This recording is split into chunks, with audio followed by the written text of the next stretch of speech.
So, Lizzy, what did Sunak lay out yesterday in terms of his promises and pledges, and do they meet the moment? Well, look, Sunak has promised no tricks, no ambiguity. He said that he's not promising anything he can't deliver on. So really trying to distinguish himself from his two predecessors here. But if you inspect these 5 pledges more closely, you realise that they're either vague, they would have happened anyway, or essentially they're not new. So in terms of halving inflation, growing the economy, the Office for Budget Responsibility said that these things were already going to happen.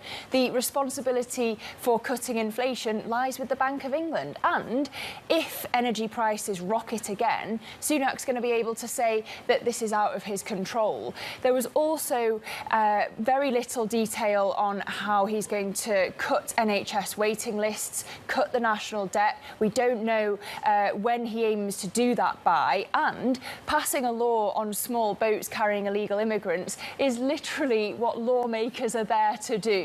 It's the simplest pledge that a politician could make. So Labour's response has been, is this it?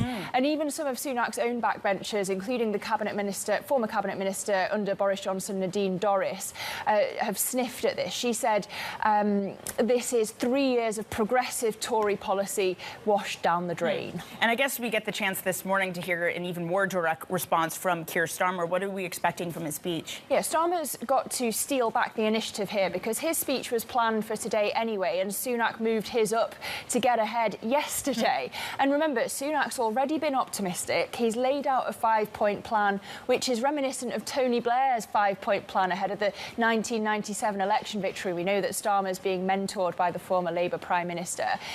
And he's been very optimistic here, and his diagnosis of the problems is exactly what pollsters say Britons really care about: the economy and the National Health Service. So Starmer's expected to put the private sector at the heart of his vision to, quote, have a decade of national renewal. So this prawn cocktail offensive, trying to woo the business community, is continuing. He's expected to say that a Labour government won't be able to spend its way out of this mess. So like Sunak trying to put some water between himself and his predecessor, in Starmer's case, Jeremy Corbyn, and his economics.